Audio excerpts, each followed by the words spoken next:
Puji nama Tuhan, saudara yang terkasih di dalam nama Tuhan Yesus. Selamat sore, selamat beribadah kepada Tuhan.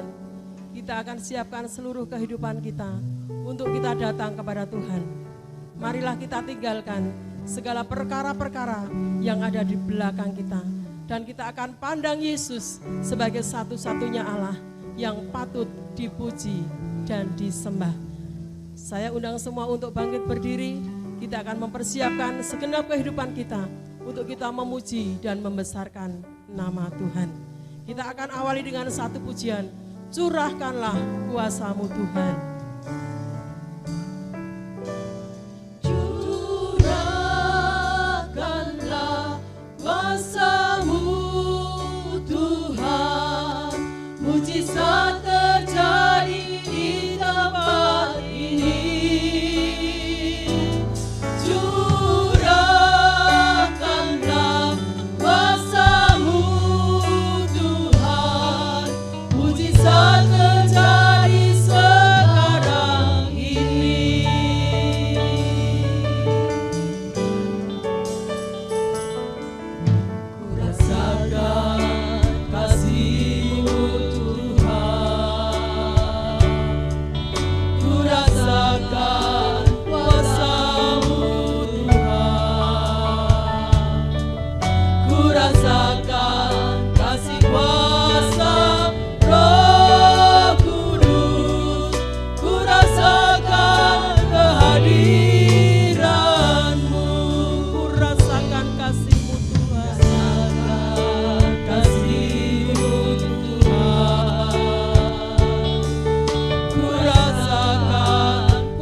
Tuhan Yesus Kristus, biarlah pada saat sore hari ini kita akan merasakan betapa kasih Allah nyata dalam kehidupan kita. Kita akan merasakan betapa besar Allah sudah berkorban menyelamatkan setiap dosa-dosa kita. Biarlah pada saat sore hari kita siapkan segenap kehidupan kita. Kita akan memuji dan membesarkan nama Tuhan. Kurasakan kasih-Mu Tuhan sekali. Nabi Mbak Dwi masuk di dalam doa untuk pujian.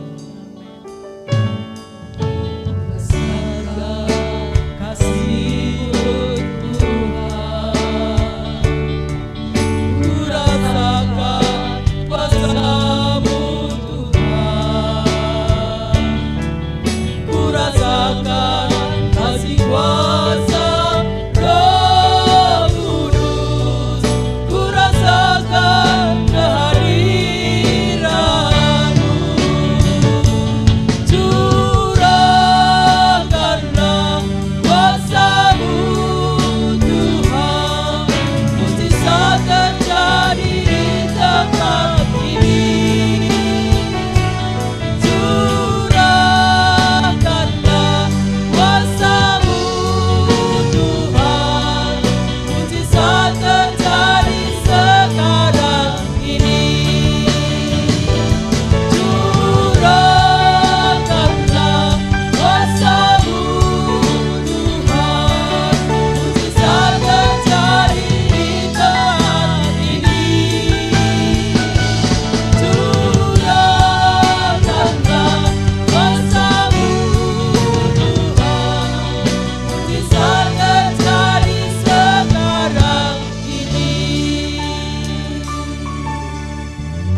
Engkau berikan bagi kami sekalian. Sehingga saat sore hari ini Tuhan, kami boleh berkumpul bersama untuk kami menikmati hadirat-Mu, untuk kami menikmati mujizat-Mu Tuhan yang tidak pernah habis dalam kehidupan kami. Mari Bapa, sebentar kami memuji dan mempermuliakan nama-Mu. Biarlah kami undang Roh Kudus-Mu Tuhan untuk hadir di tengah-tengah kami dan memberkati kami sekalian. Bahkan Tuhan, Kau berkenan bertahta di atas setiap pujian yang kami naikkan ke hadirat-Mu Tuhan. Pimpin setiap kami Tuhan, anak-anak-Mu yang dalam pelayanan, sidang jemaat Tuhan yang ada di tempat ini, Tuhan juga akan berkati semuanya Bapa. Kami juga berdoa buat saudara-saudara kami yang saat ini belum hadir bersama dengan kami. Mereka yang masih dalam perjalanan, masih di dalam persiapan, kiranya Tuhan yang akan tolong hantarkan mereka sehingga boleh bersama-sama bersuka cita untuk kami menikmati hadirat-Mu. Terima kasih Bapa, terima kasih Yesus, kami serahkan Tuhan jalannya ibadah sore hari ini dari awal hingga akhirnya nanti ke dalam tangan pimpinan-Mu. Di dalam nama Tuhan Yesus Kristus kami siap memuji, mempermuliakan nama Tuhan. Haleluya, amin. Amin, puji nama Tuhan. Silakan duduk kembali. Selamat sore, selamat memuji dan besarkan nama Tuhan. Selamat kita beribadah kepada Tuhan. Kita akan lanjutkan dengan satu pujian. Sungguh ku bangga Bapa punya Allah seperti Engkau.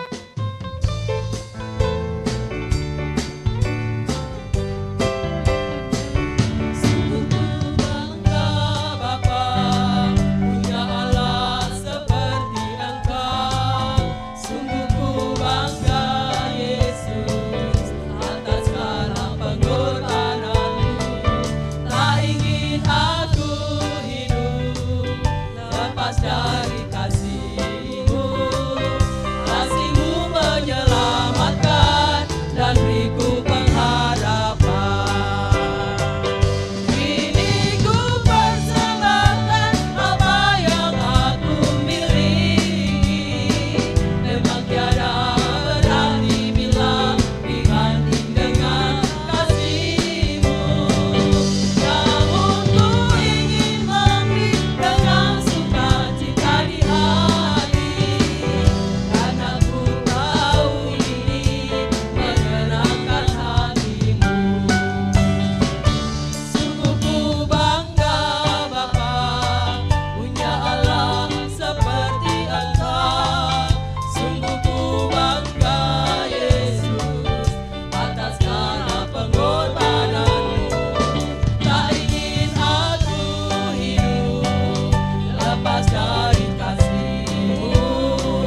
Tuhan.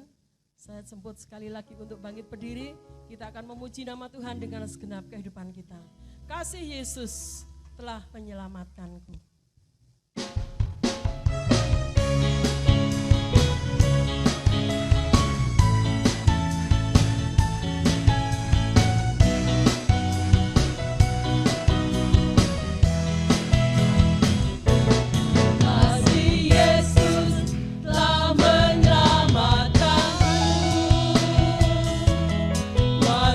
Yesus telah membebaskanku.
Yesus tiada taranya.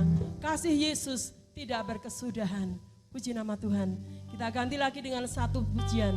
Bilih Roh Suci makarya ing manah kula.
memuji nama Tuhan dengan penuh sukacita, dengan segenap hati kita, sepertinya tidak akan berhenti kita memuji nama Tuhan.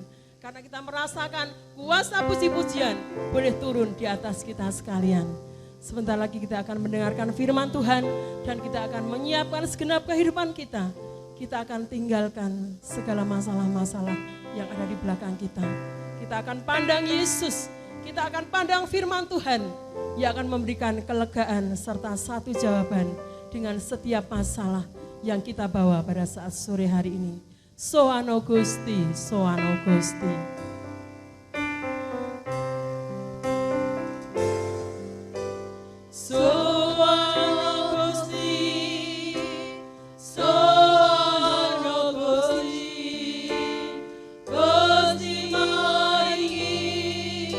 Santos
sore hari ini kita akan datang kepada Tuhan dengan segala kerendahan hati kita. Kita akan bawa segala sakit penyakit kita. Kita akan bawa segala masalah kita. Kita akan bawa segala persoalan kita di bawah kaki salib Kristus. Maka firman Tuhan yang akan sebentar kita terima akan memberikan kekuatan, jalan keluar, kemenangan, serta jawaban yang pasti. Soano Gusti, Soano Gusti. Nanti kami mohon Mbak Heni masuk dalam doa untuk firman Tuhan. Dan waktu selanjutnya kami kembalikan kepada Bapak Gembala. Soano Gusti, Soano Gusti. Soano Gusti, Soano Gusti. Gusti maringi santosa ing ati.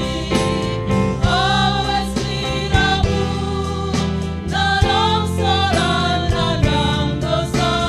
Moro-moro soano Gusti. Soano Gusti, Soano Gusti.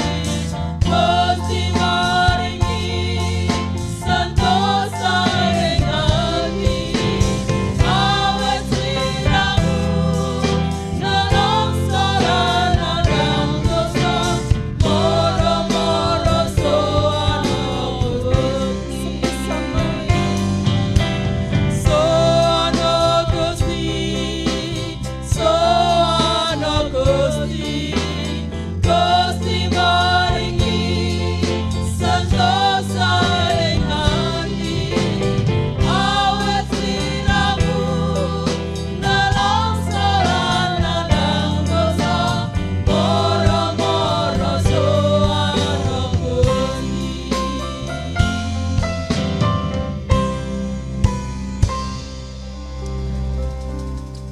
Terima kasih Tuhan.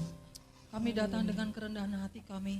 Kami menyadari bahwa hidup kami penuh dengan dosa, penuh dengan kelemahan. Tetapi kami bangga punya Allah yang sanggup mengampuni setiap dosa kami. Oleh sebab itu Tuhan, kami datang kepadamu. Kami menyerahkan kembali kehidupan kami untuk Tuhan bentuk, untuk Tuhan proses. Untuk kami dibentuk menjadi serupa dengan gambar-Mu. Kami dibentuk sesuai dengan kehendak-Mu, rencana-Mu di dalam setiap kehidupan kami. Kami percaya firman Allah yang sudah Tuhan siapkan untuk memberkati kami melalui keberadaan hamba-Mu. Betul-betul akan memberkati kehidupan kami, mengubahkan hidup kami, untuk kami menjadi semakin indah di hadapan Tuhan. Terima kasih Bapa, urapan Tuhan nyatakan atas kehidupan hamba-Mu. Benar-benar Tuhan boleh membuka rahasia firman Allah bagi kami. Dan kami sedang jemaat-Mu semakin hari semakin dikuatkan di dalam kami mengikut akan Engkau. Terima kasih Bapa di surga. Kami bersyukur, kami siap mendengar firman Allah di dalam nama Tuhan kami Yesus Kristus. Haleluya. Amin. Amin. Haleluya. Puji Tuhan. Kita jumpa lagi dalam kesempatan ibadah ini. Selamat sore, selamat berjumpa, dan salam sejahtera. Tuhan Yesus memberkati kita. Berapa banyak yang sudah siap untuk diberkati?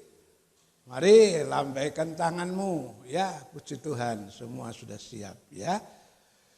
Tema firman Tuhan sore ini berbicara tentang taat dan setia melakukan kewajiban yang dipercayakan.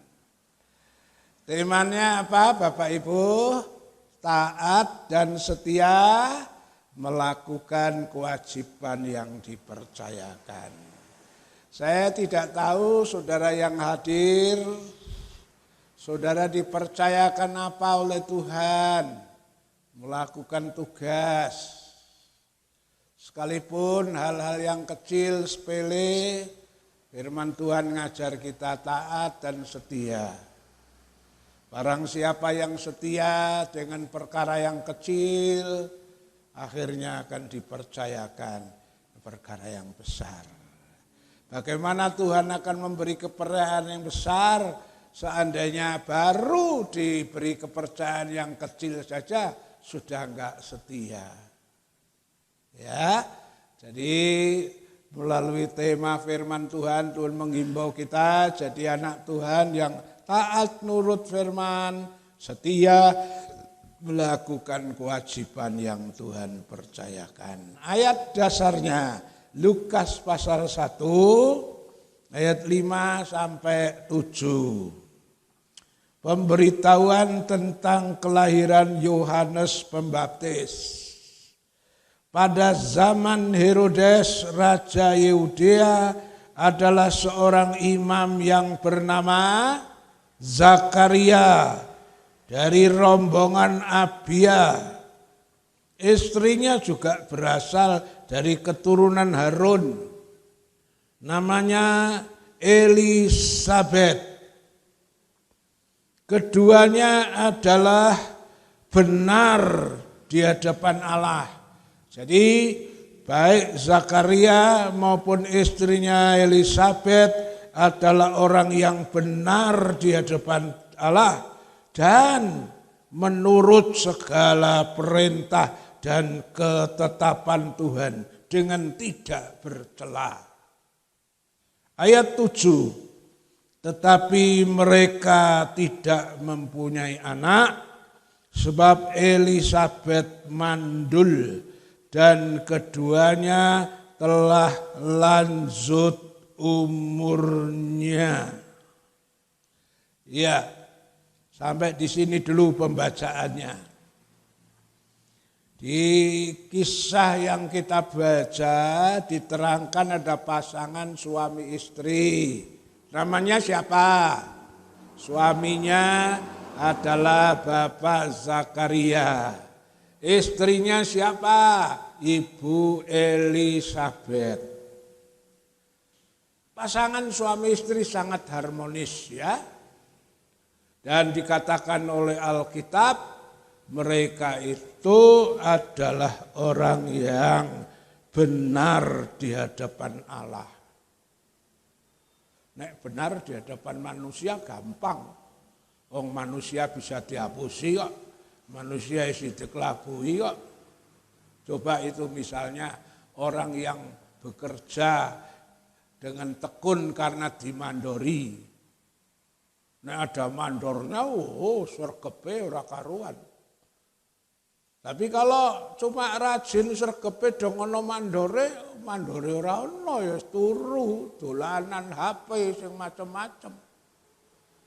Tapi kalau dia itu benar di hadapan Tuhan, wah ini sing rada angel. Ana mandore ora ana mandore, ana pendhitane ora ana pendhitane, sing penting tetep urip bener ning ngarsane Gusti. Karena iling bahwa pertanggungan jawab kita itu bukan sama pendeta, bukan sama majelis gereja. Pertanggungan jawab kita tuh di hadapan Tuhan. Ono ayat itu, di mana itu Ibrani 4:13 ya, setiap orang, setiap makhluk harus bertanggung jawab di hadapan Tuhan.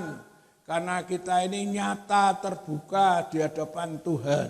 Nah ini Elisabet karo suamine itu yang namanya Zakaria, orang yang benar di hadapan Allah.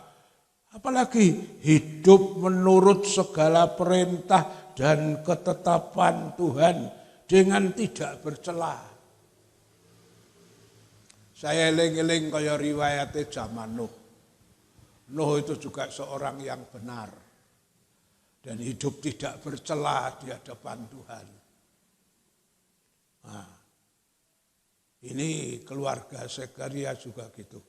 Menurut ketetapan firman Tuhan, hidup tidak bercela.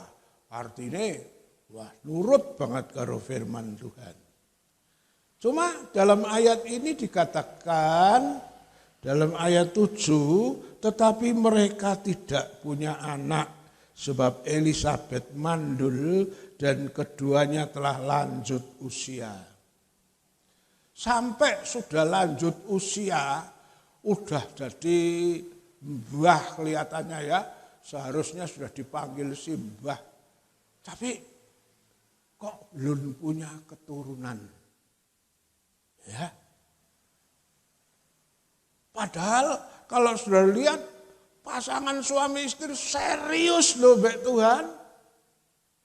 Taat, setia, nurut firman. Ya, tapi kok dikatakan mereka tidak mempunyai keturunan sebab Elisabet mandul. Ini suatu pemandangan yang tragis.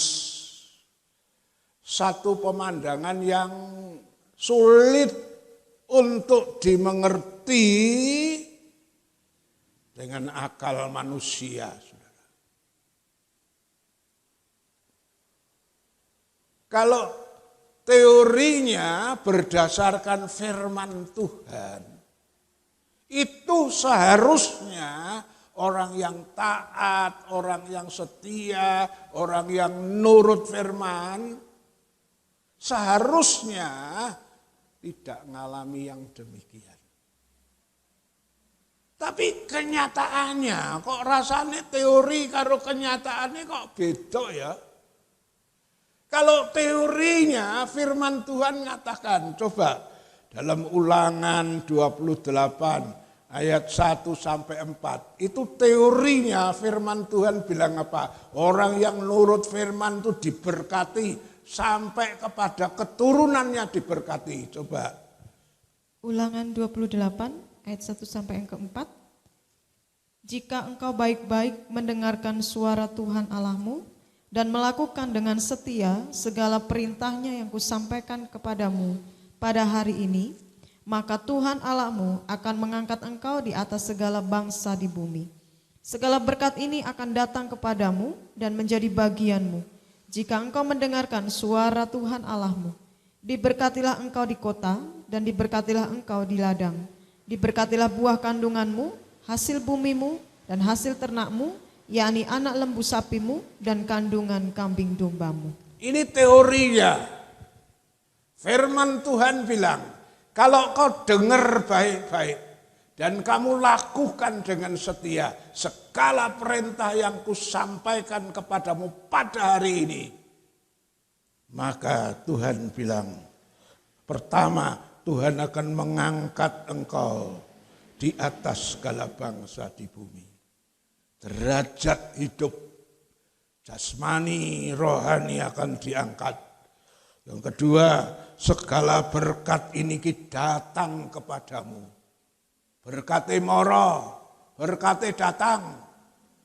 Ya, dan menjadi bagianmu kalau kau dengar suara Tuhan nurut. Diberkati engkau di kota, diberkati engkau di ladang, sing neng kutha, sing neng desa, diberkati.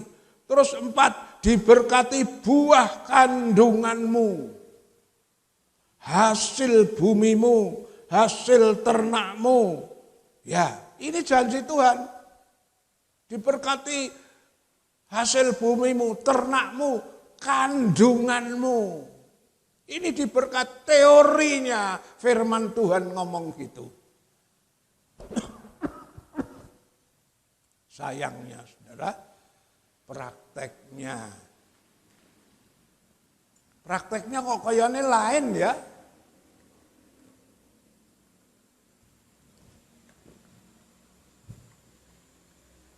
Zakaria, Elisabet itu orang yang taat, orang yang nurut firman. Tapi kok tidak seperti teori yang dijanjikan Tuhan. Kadang-kadang hal ini terjadi dalam kehidupan sehari-hari. Dan bagaimana jawabannya? Banyak orang nggak ngerti ya. Nah, kita perlu mengerti firman Tuhan sore ini. Supaya apabila itu terjadi, saudara tidak jadi kecewa. Karena saudara ngerti. Ya, Elisabet, Zakaria, keluarga yang takut akan Tuhan, nurut. Tapi kok kenyataannya dia mandul. Ya, untuk orang Yahudi, khususnya yang notabene berpegang pada hukum Taurat, itu biasanya beranggapan, ya, beranggapan kalau tidak dapat keturunan, dianggap orang yang kurang berkenan. Dianggap orang yang tidak diberkati. Dan seterusnya lah, istilah-istilah negatif itu nempel dalam kehidupan orang-orang Yahudi yang di dalam pernikahan. Ya, dia tidak mendapatkan keturunan. Ini kok dialami oleh keluarga besar, imam besar. Padahal sudah ditulis. Imam ini taat, nurut firman, tidak bercela di hadapan Tuhan. Seharusnya menurut teori Ulangan 28 sangat bertentangan. Saudara. Terus bagaimana jawabannya? Jawabannya adalah ini adalah misteri ilahi. Hal yang kadang-kadang sulit dimengerti. Ini misteri ilahi. Tuhan Yesus pernah ngomong juga ya. Kalau kita baca di Yohanes 13 ayat 7. Apa yang aku perbuat sekarang kamu belum mengerti. Tapi satu kali akan ngerti. Coba baca itu. Yohanes 13 ayat 7. Yohanes 13 ayat yang ke-7. Jawab Yesus kepadanya, apa yang kuperbuat engkau tidak tahu sekarang, tetapi engkau akan mengertinya kelak. Ya, Tuhan Yesus bilang apa yang kuperbuat sekarang, kamu belum mengerti. Kadang-kadang kita belum mengerti sih, belum ngeh ya, apa sih karepe Tuhan. Tapi kemudian nantinya saudara pasti akan diberi pengertian apa sih karepe Tuhan itu. Iya. Memang dari pihak manusia, siapa sih manusia? Manusia itu adalah makhluk ciptaan. Terlalu sulit untuk mengerti sepenuhnya pikiran Allah. Ya. Coba kita baca satu ayat lagi, Ayub 36 ayat 26. Ayub 36 ayat 26. Sesungguhnya Allah itu besar, tidak tercapai oleh pengertian kita, jumlah tahunnya tidak dapat diselidiki. Ya, sesungguhnya Allah itu besar. El Shaddai. Saudara kita sesepupu bilang Allahu Akbar. Allah kita itu maha besar. Sementara manusia itu adalah bagaikan butir pasir yang di tepi pantai. Bagaimana mungkin sebutir pasir di tepi pantai untuk bisa mengerti pikiran Allah yang maha besar itu. Ya, sesungguhnya Allah itu besar, tidak tercapai oleh pengetahuan kita. Sampai kapanpun kita sulit untuk bisa mengerti. Jumlah tahunnya tidak dapat diselidiki. Nek umur manusia bisa diterka ya. Ya wong umur piro. Nek Allah. Siapa mau tahu umurnya Allah? Ora ono sing iso ngerti. Dia alfa, dia omega. Ya, sulit sekali untuk dimengerti. Ya. Jadi melalui peristiwa ini ada beberapa hal yang perlu kita mengerti, yaitu yang pertama, tugas kita sebagai orang Kristen adalah nurut firman Tuhan. Setia melakukan apa yang Tuhan percayakan. Karena apa? Karena kita ini umat tebusan.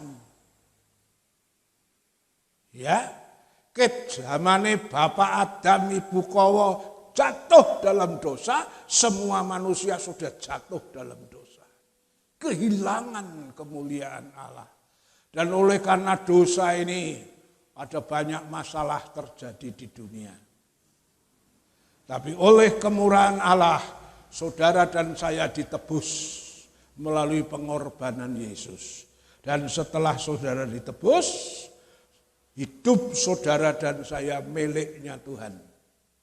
Dan sudah seharusnya hidup yang sudah ditebus ini kita pakai untuk memuliakan Tuhan. 1 Korintus 6 ayat 20.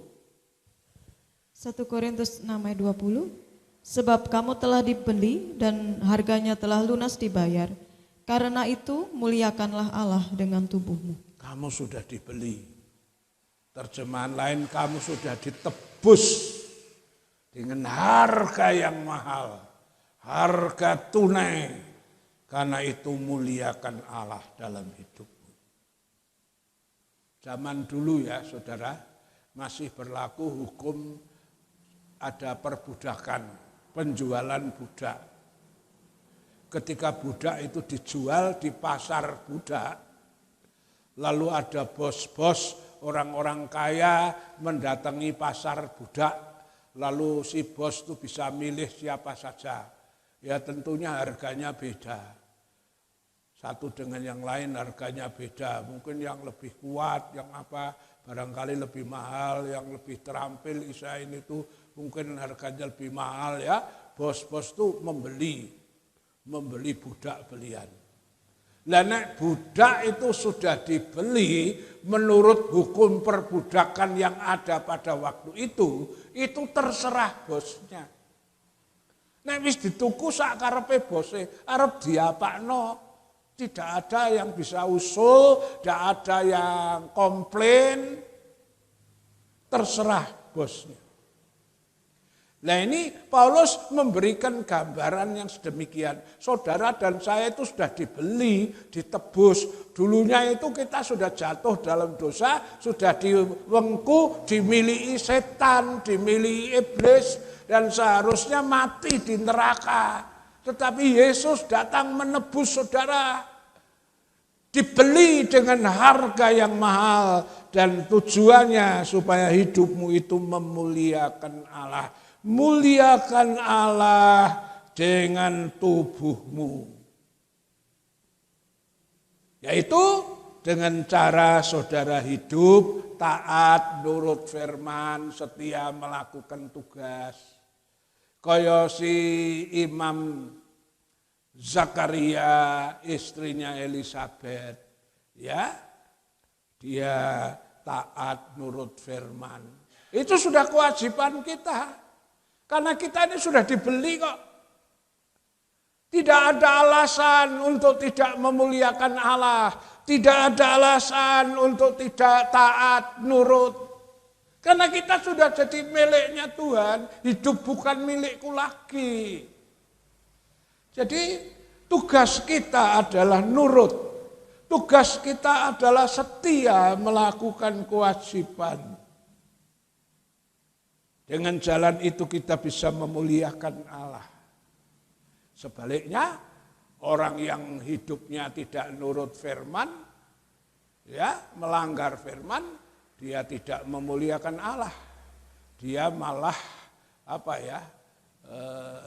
istilahnya mempermalukan Tuhan atau apa. Coba kita baca Roma 2, 23, 24. Roma 2 ayat 23 sampai 24.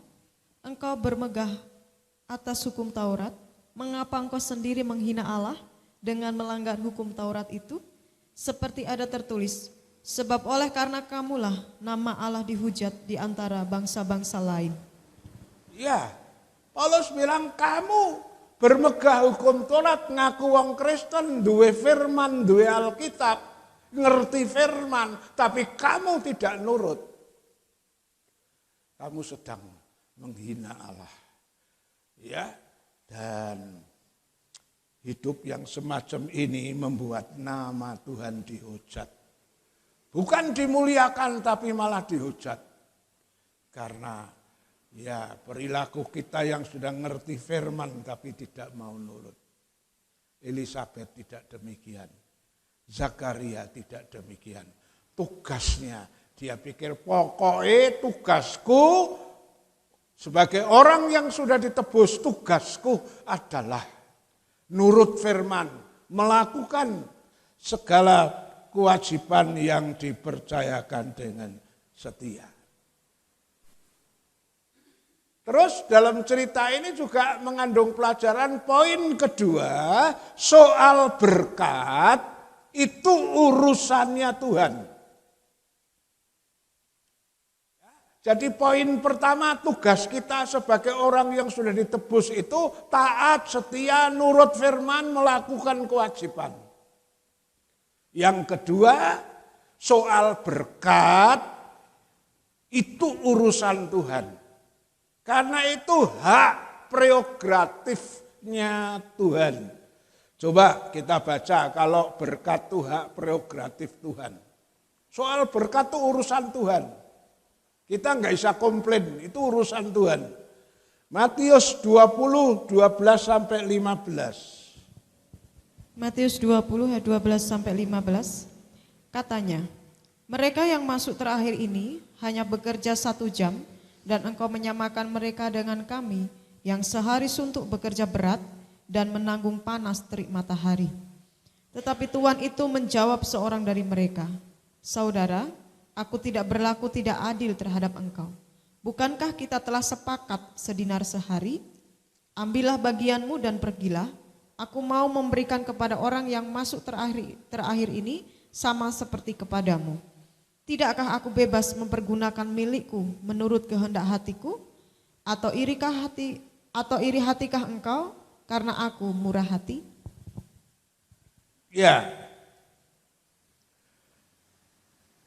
pekerja kebun anggur yang masuk jam 6 pagi komplain.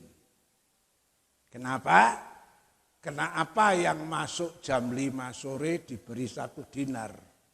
Sementara kami yang kerja mulai jam 6 pagi, kenapa cuma dikasih 1 dinar? Komplain.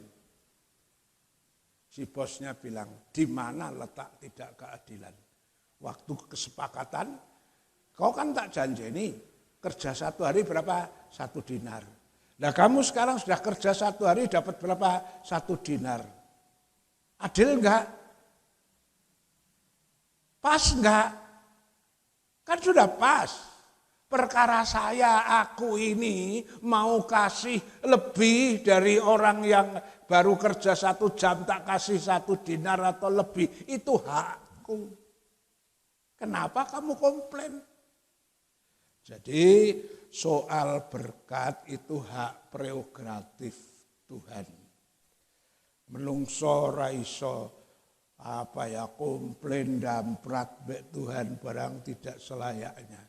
Karena berkat itu hak prerogatif Tuhan. Ada nyanyian toh? Suka-sukanya Tuhan. Suka-sukanya Tuhan. Ya, itu suka-sukanya Tuhan. Wong berkat tuh hak prerogatif Tuhan kok. Tuhan kasih sama orang kafir, Tuhan kasih sama orang jahat, itu haknya Tuhan. Ya, berkat itu haknya Tuhan. Dan berkat itu ada ayat-ayat yang menerangkan berkat itu seperti hamba, seperti pesuruh yang disuruh oleh bosnya. Lah nek pesuruh itu kan nurut toh. Mau disuruh kirim kemana-mana, ya wong dia cuma disuruh. Berkat itu hamba yang disuruh. Coba kita lihat itu tentang ayat itu, tentang berkat itu merupakan hamba yang disuruh kemanapun menurut Tuhan. Itu hak prerogatif. Pertama, Mazmur 133 ayat 3. Mazmur 133 ayat 3. Seperti embun gunung Hermon yang turun ke atas gunung-gunung Sion, sebab kesanalah Tuhan memerintahkan berkat, kehidupan untuk selama-lamanya. Ya,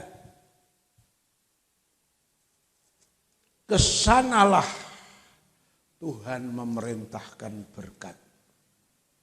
Berkat itu diperintah kayak hamba. Ya, itu hak prerogatif Tuhan. Mari kita baca ayat-ayat lain. Kalau berkat itu kayak hamba yang disuruh kemana saja. 1 Raja-Raja 17 ayat 3-4. 1 1 Raja-Raja 17 ayat 3 sampai 4. Pergilah dari sini, berjalanlah ke timur dan sembunyilah di tepi sungai Kerit di sebelah timur sungai Yordan. Engkau dapat minum dari sungai itu dan burung-burung gagak telah kuperintahkan untuk memberi makan engkau di sana. Ya, dan burung-burung gagak telah kuperintahkan. Itu haknya Tuhan. Tuhan mau suruh berkat lewat burung gagak, itu haknya Tuhan. Tuhan mau perintahkan berkat lewat serigala, itu haknya Tuhan. Tuhan mau kasih berkat lewat malaikat, itu haknya Tuhan. Ya, berkat itu ibarat hamba yang disuruh. Satu ayat lagi, 1 Raja-Raja 17 ayat 7 sampai 9. 1 Raja-Raja 17 ayat 7 sampai 9. Tetapi sesudah beberapa waktu, sungai itu menjadi kering, sebab hujan tiada turun di negeri itu. Maka datanglah firman Tuhan kepada Elia, bersiaplah, pergi ke Sarfat yang termasuk wilayah Sidon, dan diamlah di sana. Ketahuilah, aku telah memerintahkan seorang janda untuk memberi engkau makan. Aku telah memerintahkan seorang janda. Kalau tadi aku memerintahkan burung gagak untuk memelihara kau. Sekarang aku perintahkan seorang janda. Hal-hal yang tidak masuk akal bisa dipakai Tuhan. Itu haknya Tuhan. Burung gagak jane senengane daging. Tuhan suruh ngirim daging. Lah kok logikanya kan mbok dimplok dhewe, dipangan dhewe karo gagake. Lah kok gagake nurut nggawa nang Elia. Kadang-kadang manusia kalah taat sama burung gagak. Dikongkon ngeterke berkat malah diundat, dilongi. Burung gagak ini nurut dikongkon nggawa nang Elia kena Elia. Itu haknya Tuhan. Untuk berikutnya setelah sungai Kerit kering, Tuhan pindah suruh Elia ke Sarfat. Aku telah memerintahkan seorang janda untuk memberkati kamu. Ini juga yang tidak masuk akal. Nek jondok janda sugih duitnya akeh ngono ya memper ae. Janda yang melarat dipangan wis ora ana, tinggal waktu itu sekali makan habis. Tuhan bilang aku pakai ini jadi saluran berkat. Ini nunjukkan apa? Sekali lagi soal berkat urusan Tuhan. Tugas saudara dan saya taat, nurut, setia melakukan kewajiban yang dipercayakan. Nah, soal berkat itu urusan Tuhan. Ini rupanya yang dipraktekkan oleh keluarga Imam Besar Zakaria karo Elisabet. Tugasku nurut firman Tuhan, tugasku taat. Perkara berkat termasuk berkat sandang pangan, termasuk berkat keturunan, itu urusan Tuhan. Walaupun teorinya mengatakan gini, kenyataannya kok sampai tua belum dapat. Elia tidak, si Elisabet karo si Zakaria tidak terpengaruh dengan itu. Tugasku nurut, tugasku setia. Soal berkat itu urusannya Tuhan. Itulah sebabnya sampai hari tua Elisabet setia melakukan tugas. Ya, kalau orang yang enggak setia kan, janjinya Tuhan aja saya enggak ngalami ya moh. Saya mau melakukan tugas. Kalau Tuhan memberkati saya, lah sampai sekarang Tuhan nih orang berkati kok saya suruh melayani moh. Beda. Zakaria, Elisabet, tugasku. Aku ini hamba. Tugasku nurut, setia. Soal berkat urusan Tuhan. Kapan Tuhan mau kasih itu urusan Tuhan. Ya, sampai hari tuanya si Zakaria, Elisabet tetap setia melakukan tugasnya. Nah, justru ketika Zakaria setia melakukan tugasnya, saudara, di tempat dia melakukan tugas, datanglah malaikat Tuhan. Bilang apa? Tuhan mendengar doamu. Tuhan mengabulkan doamu. Mungkin si Zakaria itu ora mikir soal dia mungkin nganten anyar mbiyen pernah sembahyang untuk itu, tapi mungkin sudah sekian lama barangkali sudah tidak pernah minta lagi. Wislah itu urusan Tuhan. Justru saat dia sudah tidak mikir, saat dia sedang setia melakukan tugas, Tuhan kirim malaikat memberitahu. Sampai Zakaria sendiri bingung loh. Zakaria sendiri rada kurang percaya ngono loh. Sampai Tuhan bilang karena kamu kurang percaya maka kamu akan jadi bisu sampai nanti anakmu lahir. Rasanya kan mokal ya ndak masuk akal wis tuwek kok iso anak ora mungkin.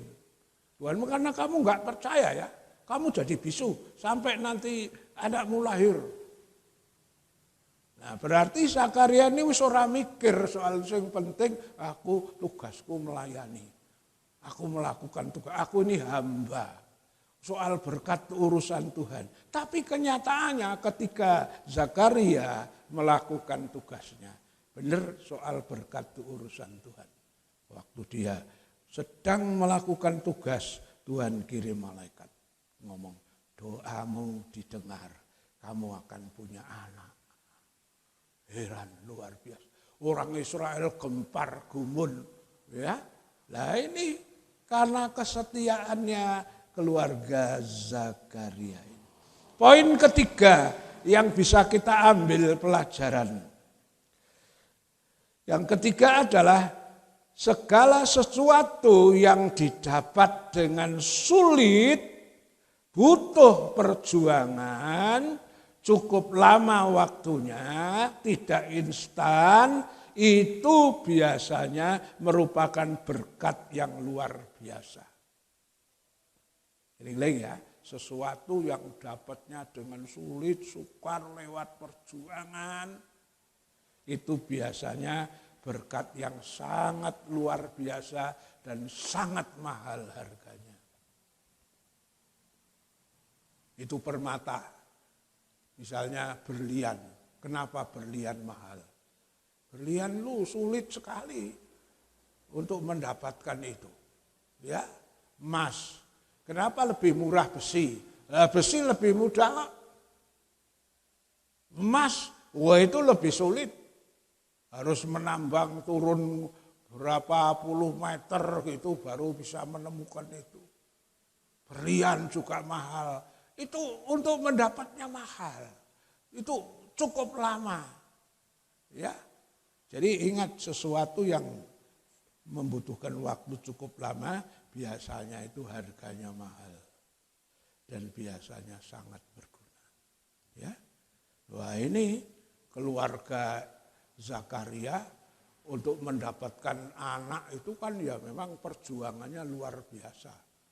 Ya, cukup lama, tapi dia tetap setia. Akhirnya hari tuanya mendapat anak. Dan ternyata anak yang diberikan oleh Tuhan pada hari tuanya, anak ini jadi berkat. Karena didapat dengan sulit. Jadi berkat. Coba, anaknya Zakaria kan namanya Yohanes. Coba kita lihat tentang Yohanes itu.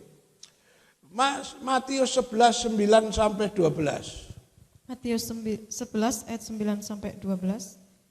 Jadi untuk apakah kamu pergi melihat nabi? Benar, dan aku berkata kepadamu bahkan lebih daripada nabi. Karena tentang dia ada tertulis, lihatlah aku menyuruh utusanku mendahului engkau, ia akan mempersiapkan jalanmu di hadapanmu. Aku berkata kepadamu, sesungguhnya di antara mereka yang dilahirkan oleh perempuan tidak pernah tampil seorang yang lebih besar daripada Yohanes Pembaptis, namun yang terkecil dalam kerajaan surga lebih besar daripadanya. Sejak tampilnya Yohanes Pembaptis hingga sekarang, kerajaan surga diserong dan orang lain yang menyerongnya mencoba menguasainya. Kita lihat tentang Yohanes ini yang didapat dengan perjuangan yang cukup lama. Saudara perhatikan, Tuhan Yesus bilang, di antara yang dilahirkan perempuan. Tidak ada yang lebih besar dari Yohanes Pembaptis ini. Ya, Yohanes dipakai Tuhan luar biasa. Membaptis ribuan orang. Tuhan Yesus sendiri nggak pernah membaptis orang.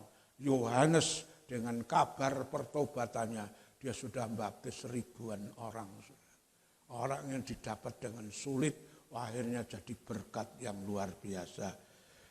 Contoh berikutnya yaitu tentang Daud. Minggu kemarin saya sudah nyinggung tentang Daud. Kesetiaannya, kesabarannya dari diurapi sampai dilantik jadi raja butuh waktu 21 sampai 23 tahun berapa. Nah, ternyata setelah dilantik jadi raja, kerajaan Daud itu dikekalkan, dikokohkan. Minggu lalu saya sudah ngajak membaca itu di 1 Tawari 17 ayat 7 sampai 10. Tahtanya Daud dikokohkan di kerajaan, dikekalkan. Coba nek Daud jadi raja hasil kudeta, ya paling setahun 2 tahun nanti dikudeta lagi sama orang lain. Tapi karena mendapatnya dengan susah payah, dengan setia melakukan firman Tuhan, melakukan tugas-tugasnya, setelah dapat yang Tuhan janjikan, tahtanya kekal ya. Dan ya, keturunan Daud sangat memberkati seluruh dunia ya. Karena itu didapat dengan sulit. Yang ketiga, contoh ketiga adalah Abraham. Abraham dari janji Tuhan mendapat anak sampai prakteknya butuh waktu 25 tahun.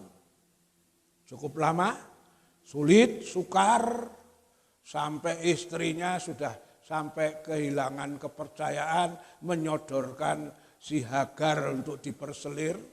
Tapi Tuhan tetap bilang bukan ini. Ya, yang kujanjikan adalah dengan istri yang sah itu. Nah, dengan butuh waktu cukup lama setelah melahirkan anak, ternyata anak itu menjadi berkat bagi seluruh dunia ya. Karena di dalam Alkitab dikatakan anak itu akan menebus, mengampuni ya. Ya. Mengangkut dosa isi dunia. Coba itu di Matius pasal 1 tuh ya. Oh, Matius pasal 1.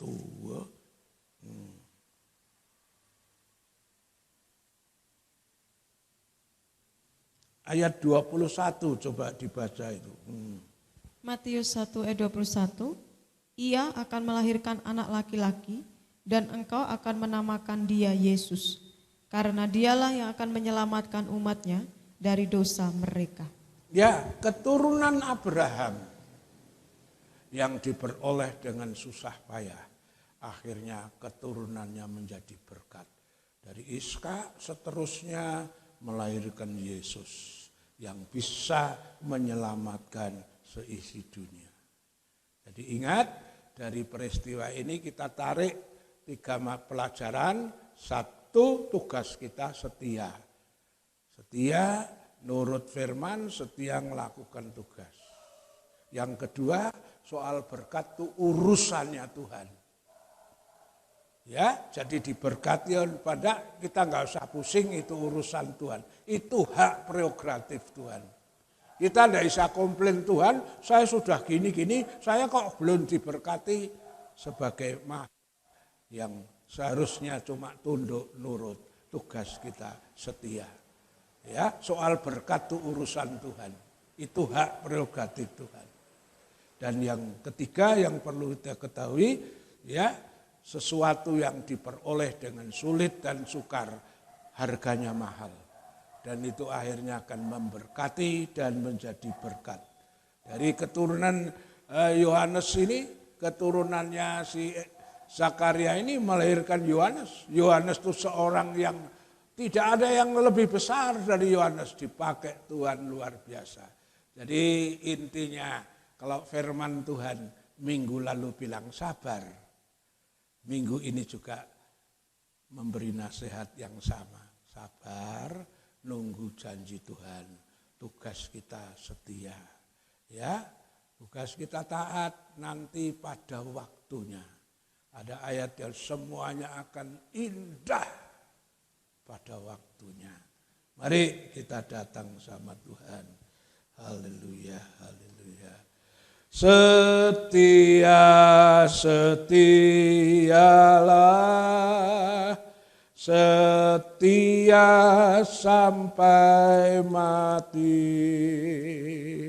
seperti Tuhan Yesus. Setia sampai mati. Apakah kau lakukan untuk kasih setianya? Setia, setialah, setia sampai mati. Kita berdoa. Terima kasih untuk kebenaran firman yang sudah kami terima. Tuhan mengajar kami, tugas kami adalah taat, setia dalam nurut dan melakukan kewajiban. Soal berkat itu urusannya Tuhan. Jadi kami tidak perlu komplain, mendaulat sama Tuhan, itu hak prerogatif dari Tuhan. Aku percaya Tuhan. Kalau aku melakukan tugas yang kau percayakan, pada akhirnya semua janjimu pasti akan berlaku. Seperti yang dialami Zakaria. Dan biasanya kami dapat pelajaran yang ketiga, segala sesuatu yang diperoleh dengan sulit, sukar, membutuhkan waktu cukup lama, itu harganya mahal. Dan itu akan menjadi berkat bagi semua bangsa. Tuhan, tolong kami, bantu kami. Ampuni, seringkali kami sungut-sungut, seringkali kami ngomel, berdebat, berbantah-bantah. Ketika kami belum mengalami yang kau janjikan. Tapi melalui firman yang kami dengar, kami diajar. Tugas kami adalah taat, setia. Dan soal berkat itu urusannya Tuhan. Ketika kami lakukan, maka kami akan mengalami seluruh janjimu. Dan yang kau beri dalam hidup kami dengan sulit dan susah, akhirnya itu akan menjadi berkat yang besar. Terima kasih Roh Kudus mampukan kami. Terima kasih Tuhan. Dalam nama Tuhan Yesus Kristus. Amin. Bentar kita terima perjamuan suci, mari kita mempersiapkan diri. Ya, haleluya. Ayat yang akan saya bacakan untuk perjamuan suci adalah Matius 26. Ya, yang mengatakan demikian.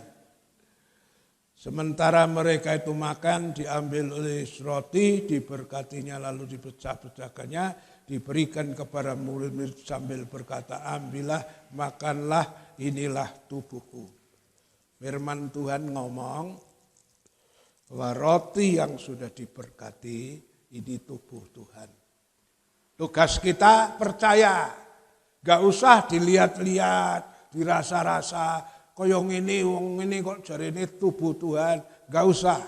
Saudara ditipu setan sehingga engkau tidak dapat berkat. Tugas kita percaya, Tuhan bilang roti yang diberkati tubuh Tuhan. Percaya, terima, ini tubuh Tuhan. Ketika kita percaya, tubuh itu menjadi satu dengan tubuh kita. Dan saudara akan dibangkitkan pada hari kiamat.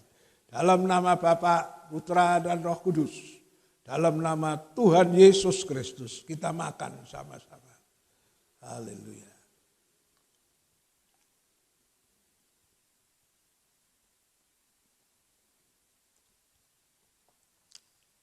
Terima kasih Tuhan buat tubuhmu yang kami terima menjadi satu dengan kami supaya kami bisa dibangkitkan pada hari kiamat. Bentar kita terima perjamuan suci. Mari kita angkat cawan itu. Lalu diangkatnya cawan minuman Diucapkannya syukur serta diberikan kepada mereka itu sambil berkata, minumlah kamu sekalian dari cawan itu, karena inilah darahku, yaitu darah perjanjian baru yang ditumpahkan karena orang banyak jalan keampunan dosa. Darah Yesus itu keampunan dosa. Karena itu saudara percaya, tugas kita percaya, mempercayai bahwa cawan yang diberkati itu darah Yesus. Saudara nggak usah mempersoalkan kalau itu darah kok warnanya kayak gini. Saudara nggak usah mempersoalkan kalau itu darah kok rasanya kayak gini. Tugas kita percaya. Soal warna dan rasa nggak usah digubris. Yakin bahwa itu darah Yesus yang bakal mengampuni kesalahan dosa kita. Sebelum minum, minta ampun baik Tuhan. Segala dosa kesalahan kita agar disucikan, dibersihkan. Dalam nama Bapa, Putra, dan Roh Kudus, dalam nama Tuhan Yesus Kristus, kita sama-sama minum darah Tuhan.